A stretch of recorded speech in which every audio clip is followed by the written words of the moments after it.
Hello my dear friends, welcome back to another lecture जिसमें हम पढ़ेंगे विस्कोसिटी और विस्कस फोर्स। हम लिक्विड स्टेट पढ़ रहे हैं। इसमें हमने 3 प्रॉपर्टीज़ पढ़नी है। हमने वेपर प्रेशर तो पढ़ लिया है। आज हम विस्कोसिटी कवर कर लेंगे। अगले में हम सरफेस टेंशन कवर कर लेंगे।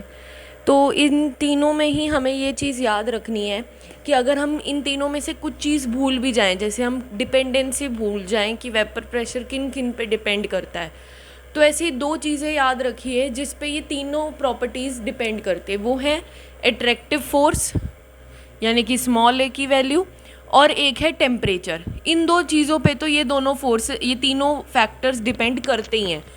तीनों जो भी प्रॉपर्टीज़ है लिक्विड की, वो attractive force of liquid particles की वजह से आती है। कोहेशन, जिसको हम कहते हैं cohesion, attraction between similar molecules is called cohesion and different molecules is called adhesion.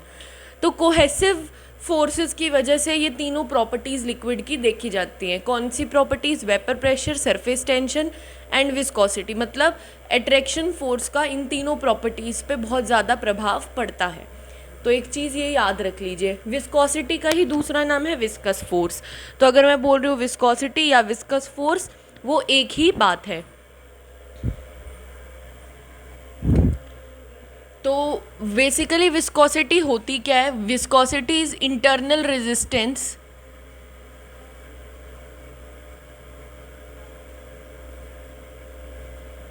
To the flow of liquid.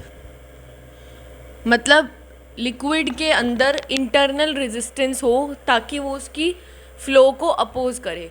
Like मान लीजिए एक सिलेंड्रिकल पाइप है और मैंने इसमें लिक्विड फिल कर रखा है, राइट? ये सिलेंड्रिकल पाइप है और इसमें मैंने लिक्विड फिल कर रखा है। एक चीज़ आपको याद रखनी है, जैसे मान लीजिए मैंने 3 लेयर्स बनाई।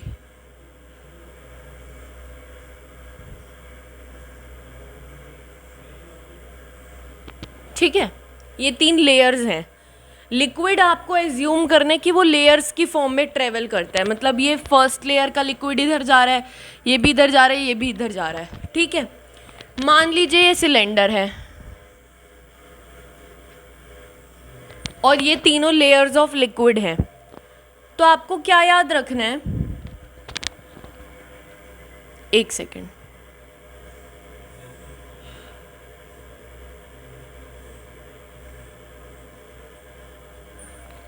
आपको अगर मैं ये वाली लेयर को कहूँ कि ये लेयर अंडर ऑब्जर्वेशन है, तो आपको ये याद रखना है कि जो भी लेयर एजेस के पास है, जैसे कि जो लिक्विड की ये वाली लेयर है और ये वाली लेयर है, जिनको मैंने मार्क किया है एज 1 2, वो लिक्विड वो सिलेंडर की सरफेस के पास है। तो जो लेयर सरफेस के पास होती हैं उनकी वेलोसिटी क्या होती है? सबसे कम। जैसे जैसे हम सिलेंडर के एज से दूर जाते जाएंगे, लेयर की वेलोसिटी क्या होती जाएगी? इंक्रीज। जैसे दोबारा से सुनिए, ये वाली एक लेयर है लिक्विड की, इसकी वेलोसिटी मिनिमम है। हम ऊपर गए ऊपर गए ऊपर गए, ये जो मिडल वाली लाइन है इसके अलोंग वेलोसिटी मैक्सिमम होगी। और फिर अगर हम इससे ऊपर जाने लगेंगे तो वेलोसिटी स्टार्ट डिक्रीजिंग, और यहाँ पे वेलोसिटी जो होगी वो v मिनिमम होगी। मतलब कहने का ये है कि जो एजेस, जो भी किनारे हैं, मतलब जो भी लाइन मैंने बनाई है सिलेंडर की, उसके साथ जो लेयर चल रही है लिक्विड की, उनकी मिनिमम वेलोसिटीज़ होंगी। जैसे मैं ऊपर जाऊंगी, मान लो ये v मिनिमम है, मैं ऊपर गई, वेलोसिटी बढ़ी बढ़ी बढ़ी, यहाँ तक मैक्सिमम हो गई वेलोसिटी। फिर ऊपर जाऊंगी तो वेलोसिटी घटने लग जाएगी। एक तरीके से ऐसे है कि पहले वेलोसिटी बढ़ी बढ़ी बढ़ी बढ़ी, मैक्सिमम अचीव हुई, फिर घटी घटी घटी। तो ये एक तरीके से ग्राफ है। ठीक है, यहाँ पे v मिनिमम, ऊपर जा रही हूँ, बढ़ रही है बढ़ रही है बढ़ रही है, यहाँ पे मैक्सिमम वेलोसिटी। फिर ऊपर जा रही हूँ जा रही हूँ जा रही हूँ, घट रही है, यहाँ पे मिनिमम वेलोसिटी। ठीक है, अब जो मैं चीज़ बताना चाह रही थी वो ये है कि एक चीज़ आपको याद रखनी है, आप ये बताइए कि इस वाली लेयर और इस वाली लेयर में वेलोसिटी हाई किसकी है?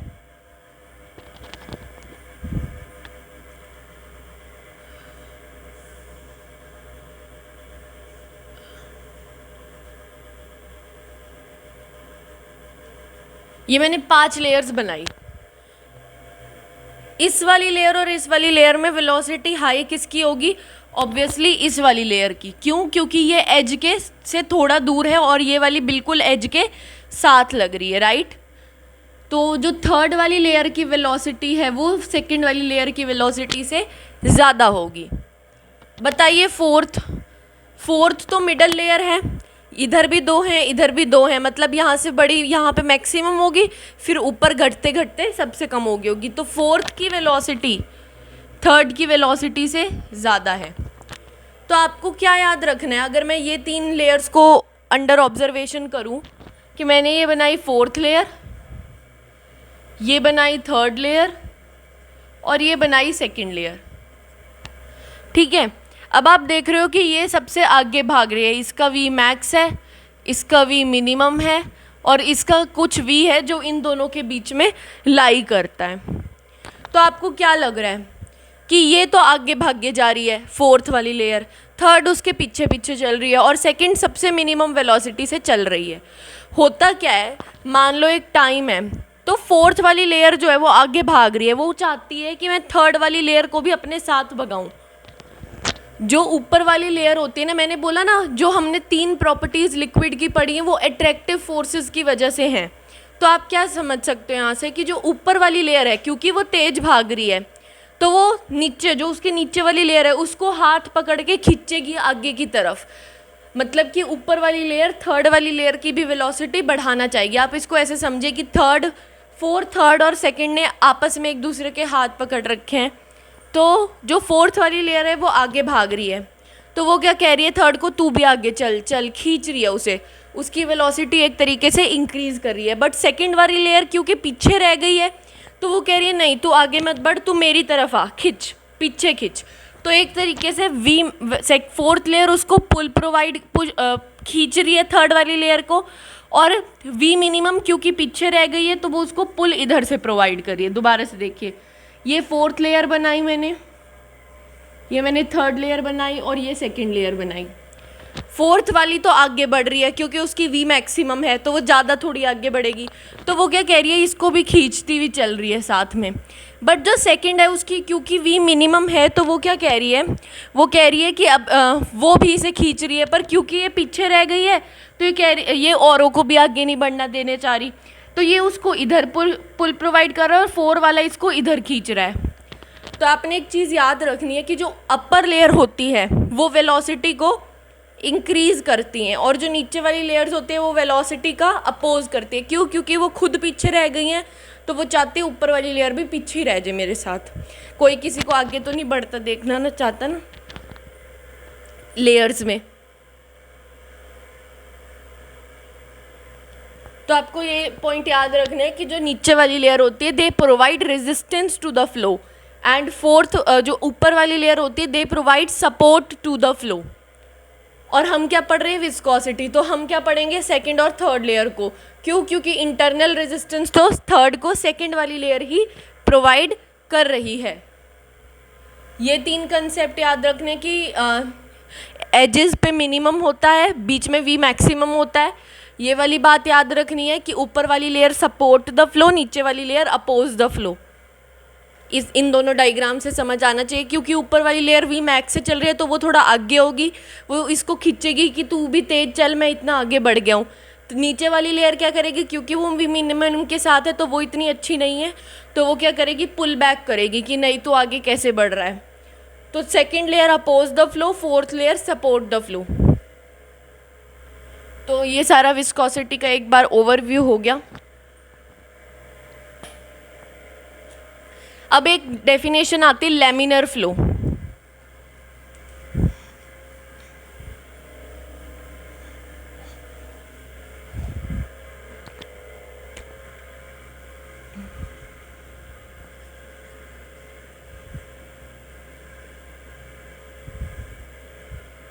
Right.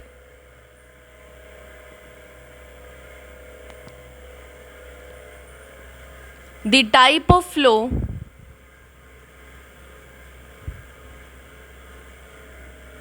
in which there is a regular gradation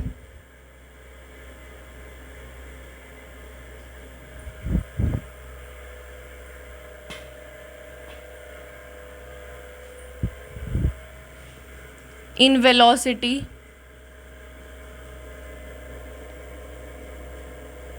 in passing from one layer to another। मान लीजिए लेयर्स हैं लिक्विड की ना, इसकी वेलोसिटी है 2, इसकी हो गई 3, इसकी हो गई 4, इसकी हो गई 3, इसकी हो गई 2 मीटर पर सेकेंड। तो देख रहे हो एक रेगुलर ग्रेडेशन आ रहा है। ग्रेडेशन मतलब एक रेगुलर इंक्रीज या डिक्रीज आ रहा है जब मैं एक लेयर से दूसरी लेयर पे पास ऑन कर रही हूँ। यहाँ पे 1 का इंक्रीज आया, यहाँ पे 1 का इंक्रीज आया, फिर यहाँ पे 1 का डिक्रीज आया, फिर 1 का डिक्रीज आया। तो ये एक रेगुलर पैटर्न शो कर रहा है वेलोसिटी में जब मैं एक लेयर से दूसरी लेयर तक जा रही हूँ। इस फ्लो को कहते हैं लैमिनर फ्लो।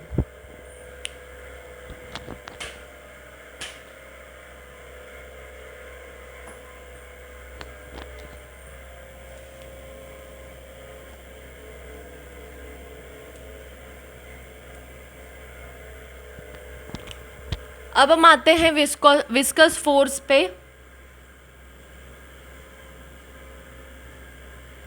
ये है इस फोर्स की value, where eta is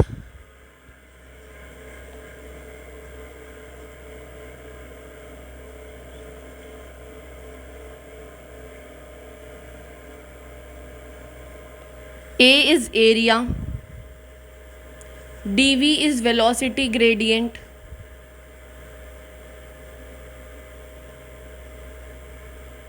and dx is distance between layers।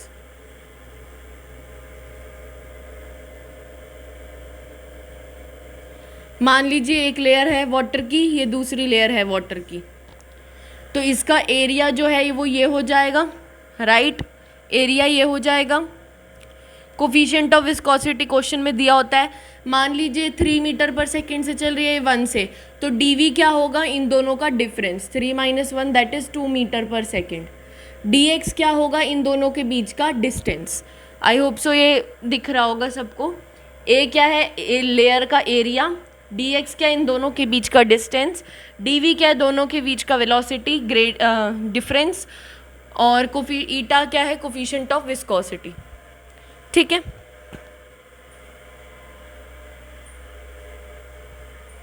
यहाँ पे भी, यहाँ बना देती हूँ शायद ना, यहाँ ज़्यादा क्लियर होगा। एरिया क्या है इस लेयर का एरिया, dx क्या है इन दोनों के बीच का डिस्टेंस। मान लो ये 3 मीटर पर सेकेंड से चल रही है, ये 2 से, तो dv क्या हो गया 1 मीटर पर सेकेंड, इन दोनों का डिफरेंस। ठीक है।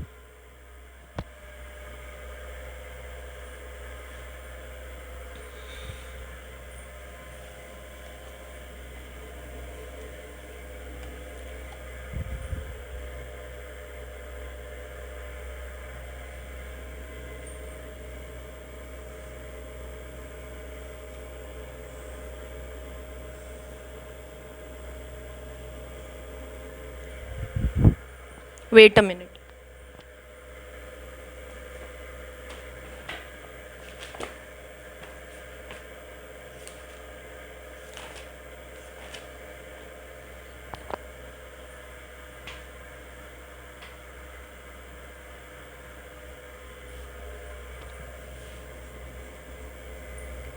मान लीजिए पहले लेयर्स ये थी, 1 लेयर और ये दूसरी लेयर। कुछ टी टाइम बाद, आफ्टर टाइम इन टी, ये लेयर थोड़ी सी आगे बढ़ के अब ये न्यू शेप ये वाली है। पहले कैसी शेप थी, ये लेयर 1 है, ये लेयर 2 है। अब लेयर 2 थोड़ी सी आगे बढ़ गई है इससे, तो वो अब ऐसी शेप में आ गई है चीज़ जो मैंने यहाँ दिखाया। ठीक है। टी टाइम के बाद आपको पता है शीयर स्ट्रेस क्या होता है। शीयर स्ट्रेस आपने मैकेनिकल प्रॉपर्टीज़ ऑफ सॉलिड्स में पढ़ा होगा. Shear stress is directly proportional to ये जो डी थीटा, ये थीटा में इंक्रीज जो आया, देखो पहले ऐसे था यानी कि ऐसे था स्ट्रेट, फिर कुछ समय बाद ऊपर वाली लेयर आगे खिसकी तो वो आगे होगी, पर ये यहीं की यहीं रह गई. तो ये मैंने एक ही डायग्राम में बनाने की कोशिश की. तो ये हो गया D theta upon D T. जिसको ये नहीं पता रिलेशन, वो मैकेनिकल प्रॉपर्टीज़ ऑफ सॉलिड्स पहले अच्छे से रिवाइज करें, क्योंकि शीयर स्ट्रेस का ये फॉर्मूला होता है. डी थीटा कितने टाइम में हुआ, डी टी में. अब मैंने प्रोपोर्शनैलिटी कांस्टेंट को हटाया तो मैंने लिखा shear stress is equal to eta D theta upon D T, where eta is coefficient of viscosity.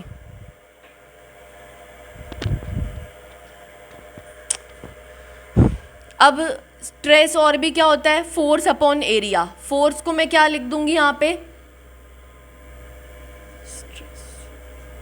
Viscous force upon area. Stress क्या होता है, force upon area, viscous force upon area. Stress क्या था, eta D theta by D T. मतलब stress ये भी है, stress ये भी है, राइट.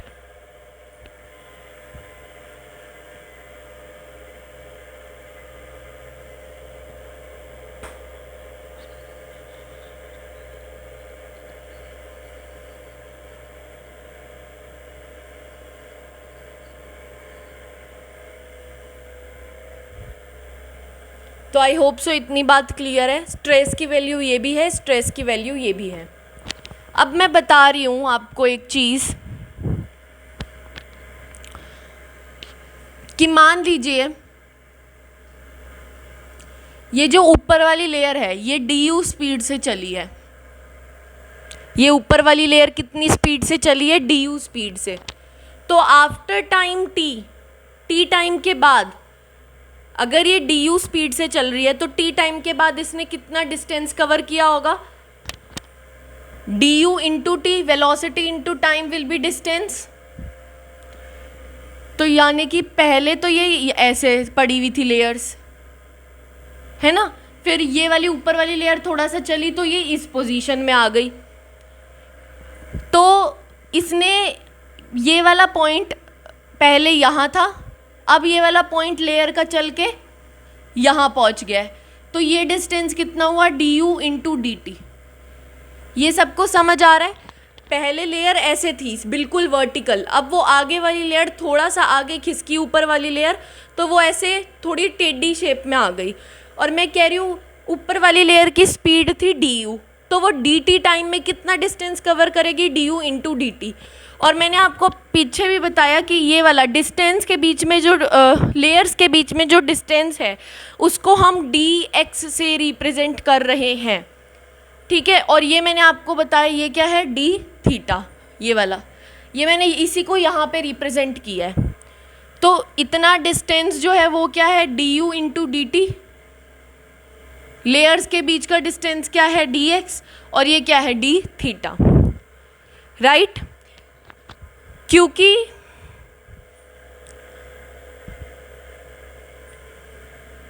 तो अब बताओ क्योंकि थीटा इज़ वेरी स्मॉल, तो मतलब D theta is very small, तो मैं उसको क्या directly D U into D T upon D X लिख सकती हूँ. क्योंकि अगर टैन थीटा में थीटा अगर बहुत छोटा होता है तो वो इक्वल टू थीटा होता है.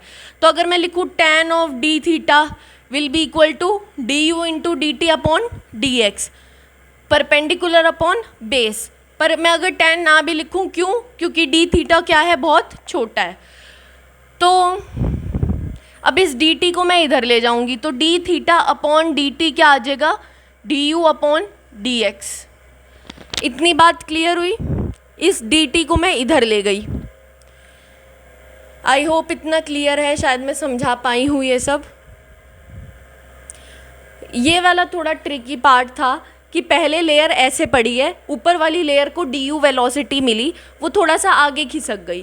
तो कितना डिस्टेंस आगे खिसकी, डी टी टाइम में D U into D T. ये क्या है, डी थीटा, और ये क्या है, इन दोनों लेयर्स के बीच का distance, that is D X. फिर मैंने इसमें बस कुछ नहीं, ट्रिग्नोमेट्री लगाई कि D theta will be equal to this, और डी टी को इधर ले आई, राइट.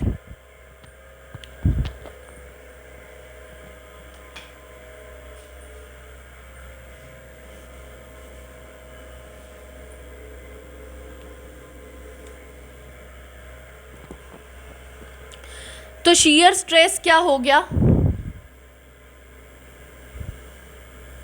मतलब स्ट्रेस क्या था, यहाँ से अगर मैं लिखूँ तो eta D theta upon D T. क्या मैं D theta upon D T को D U by D X लिख सकती हूँ? यस। तो इसको मैंने यहाँ लिख दिया D U by D X. अब मैंने स्ट्रेस की वैल्यू यहाँ पुट की, eta D U by D X, और एरिया को मैं यहाँ ले गई इनटू एरिया, तो ये क्या आ गया, विस्कस फोर्स। और मैंने 2 मिनट पहले विस्कोसिटी का फॉर्मूला भी क्या लिखवाया था, eta A D V by D X. तो ये डिराइव किया है मैंने इतना देर तक। मैंने क्या किया, पहले ये लेयर ऐसे बिल्कुल सीधी खड़ी थी, ऊपर वाली लेयर को थोड़ी सी वेलोसिटी मिली डी यू, तो वो थोड़ा आगे शिफ्ट होगी, कितना शिफ्ट होगी, D U into D T. ये बीच की लेयर्स के बीच का डिस्टेंस क्या है, डी एक्स, ये क्या है, डी थीटा। शीयर स्ट्रेस जो होगा वो directly proportional to D theta upon D T होता है, या आपने मैकेनिकल प्रॉपर्टीज ऑफ सॉलिड में पढ़ा है। फिर इसको मैंने प्रोपोर्शनैलिटी को हटाया तो eta D theta by D T लिख दिया, ठीक है। अब यहाँ से मैंने निकाला कि D theta upon D T D U by D x है, यहाँ पे लिख दिया। अभी स्ट्रेस को मैं यहाँ ले गई और एरिया को नीचे से ऊपर ले आई, तो विस्कस फोर्स क्या हो गया, eta A D V by D X. तो ये डेरिवेशन थी।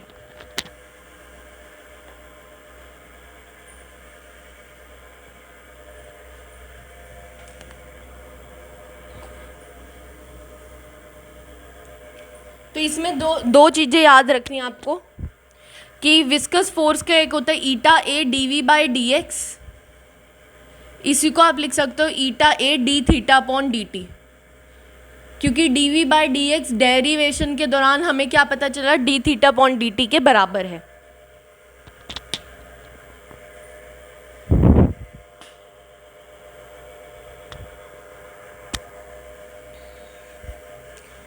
अब सिंपल सी बात है, force is eta A D V by D X, तो ईटा क्या हो जाएगा, force into D X upon ए इंटू डी वी। तो फोर्स की यूनिट है newton metre upon metre square into metre per second, तो ये क्या हो गया, newton second upon metre square. ये क्या होगी, ईटा की वैल्यू हो गई।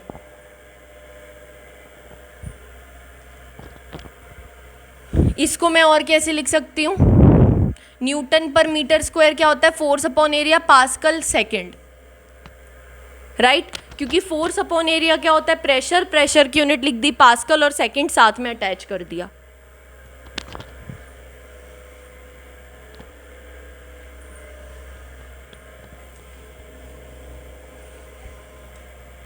अब जो ईटा है उसकी सीजीएस यूनिट क्या होती है, पॉइस, और एसआई यूनिट क्या होती है, स्पेलिंग थोड़ी देख लीजिएगा, ये होती है। अब आपको रिलेशन पता होना चाहिए कि 1 this is equal to 1 deca poise is equal to 10 poise, where poise is CGS unit and this is the SI unit of eta. तो ये रिलेशन आपको पता होना चाहिए।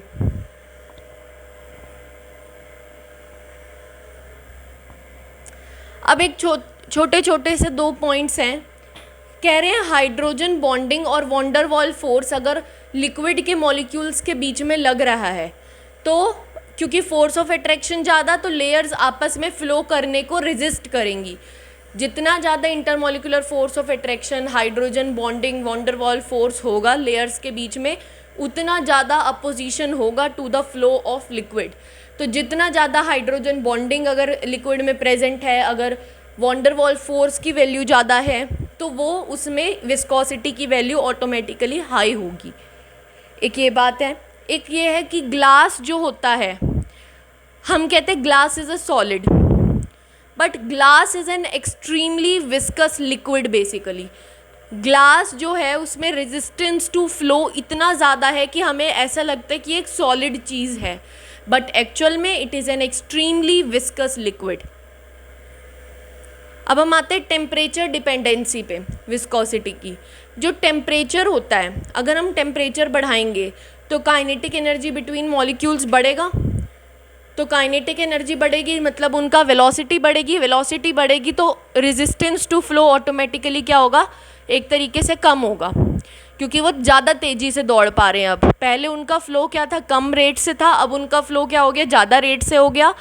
क्यों ज़्यादा रेट से हो गया, क्योंकि हमने उनको काइनेटिक एनर्जी ज़्यादा प्रोवाइड कर दी टेम्परेचर को बढ़ा के। इसके बीच में एक रिलेशन होता है, जैसे आपने क्लास 12th में एक रिलेशन पढ़ा होगा, K गिव्स A e की power minus E A upon R T, ये पढ़ा होगा आपने, where K is rate constant, A is Arrhenius constant, ऐसे। वैसे ही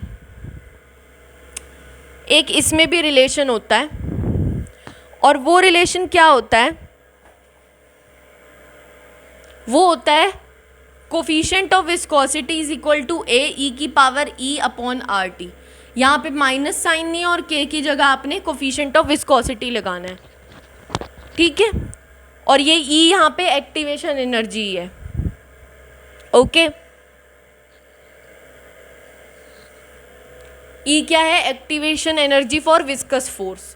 तो जैसे K गिव्स A ई की पावर माइनस ई अपॉन आर टी होता था, वैसे ही ईटा गिव्स A ई की power E upon R T, right.